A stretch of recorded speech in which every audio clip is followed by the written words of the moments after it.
नमस्कार विद्यार्थियों, ऑनलाइन कक्षा में सभी का स्वागत। पिछले वीडियो में अपन ने हरिशंकर प्रसाद द्वारा रचित टॉर्च बेचने वाले कहानी पढ़ी, जिसमें दो मित्र होते हैं जो अपनी आजीविका अर्जन करने के लिए टॉर्च बेचने का काम करते हैं। उनमें से एक मित्र साधु संत बनता है और दूसरा टॉर्च बेचने वाला बनता है। एक उसमें से आत्मा का अंधेरा मिटाता है तथा दूसरा टॉर्च बेचने का काम करता है। इस प्रकार दोनों कई 5 सालों के बाद आपस में मिलते हैं और किस प्रकार अपनी आजीविका अर्जन की, उस अर्जित की, उसके बारे में वो एक दूसरे को बताते हैं।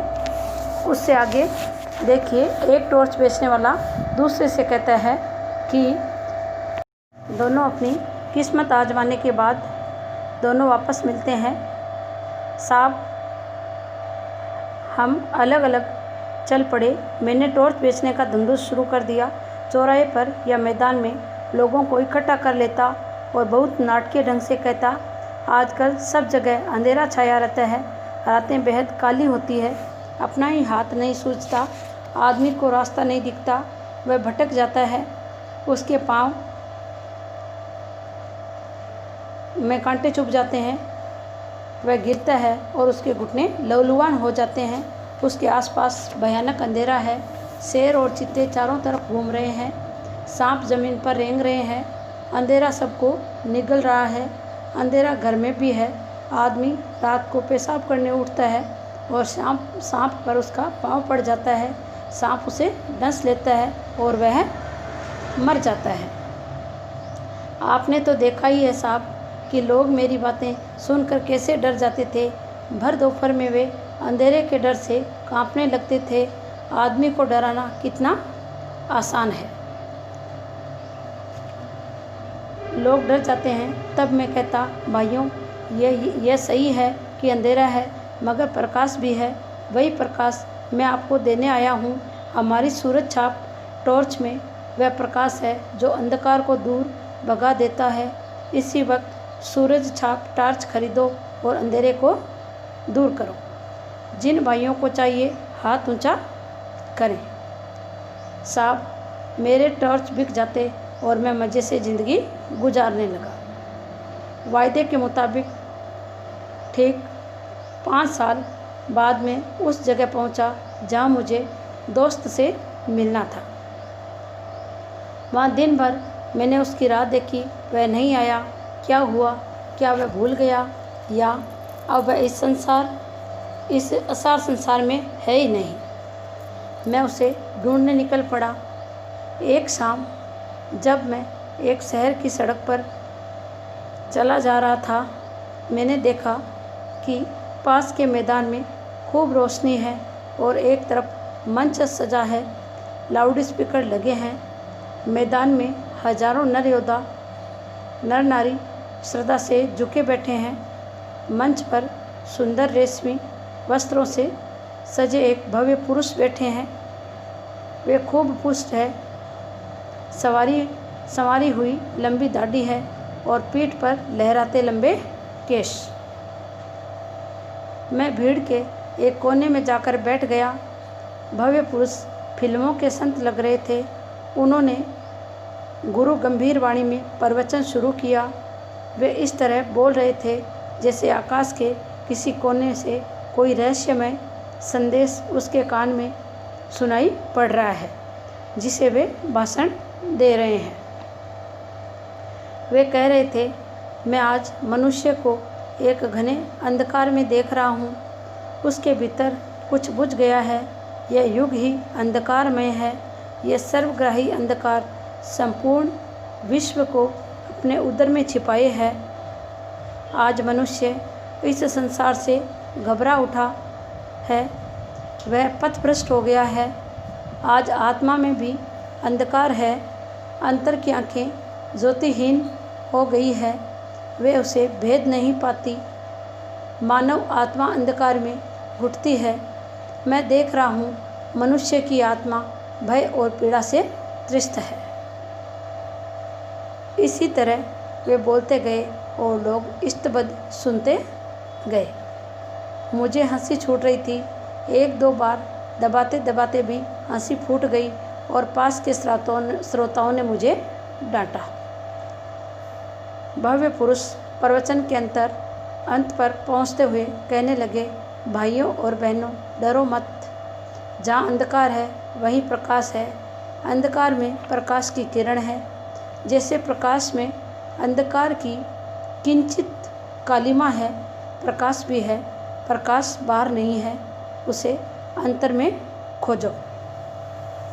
अंतर में बुझी उस ज्योति को जगाओ। मैं तुम सबका उस ज्योति को जगाने के लिए आह्वान करता हूँ। मैं तुम्हारे भीतर वही शाश्वत ज्योति को जगाना चाहता हूँ।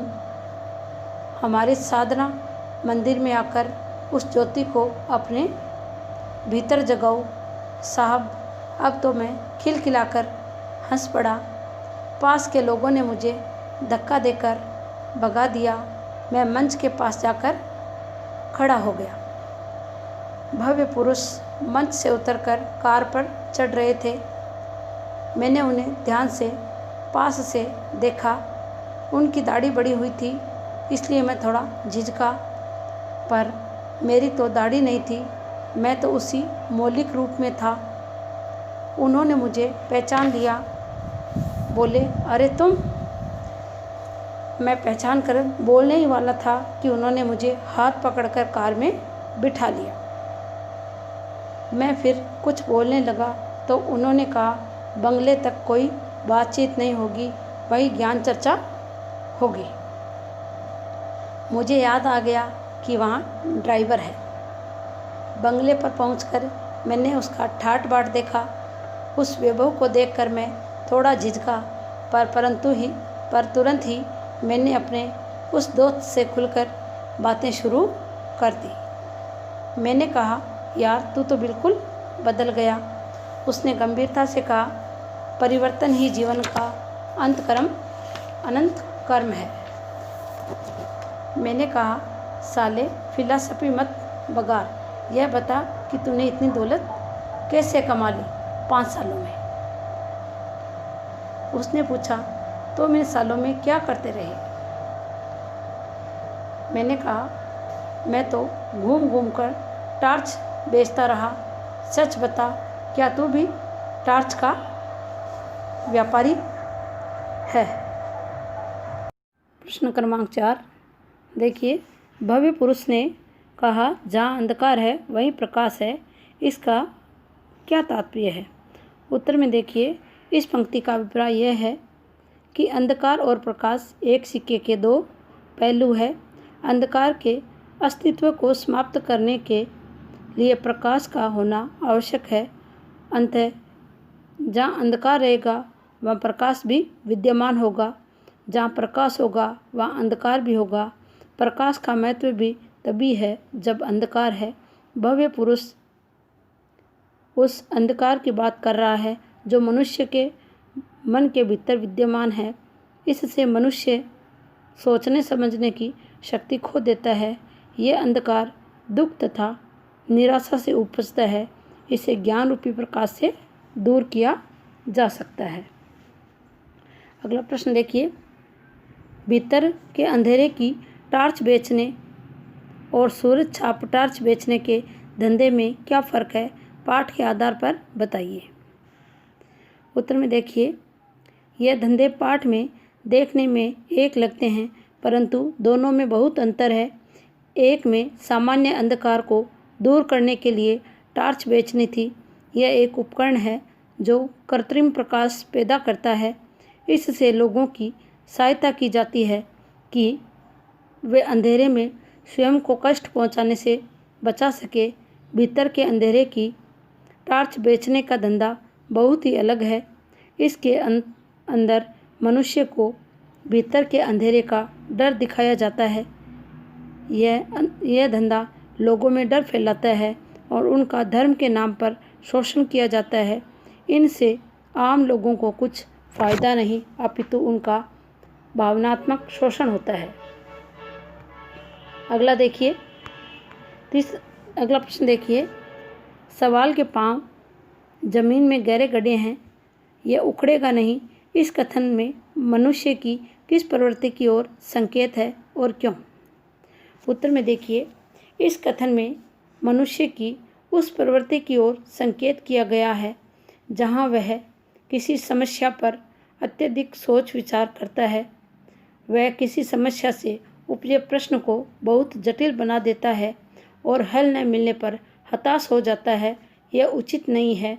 हर प्रश्न का उत्तर होता है, बस प्रयास करना चाहिए कि वह उसे सही प्रकार से हल करे। इस ओर इसीलिए संकेत किया गया है ताकि उन्हें ऐसी स्थिति से अवगत कराया जा सके।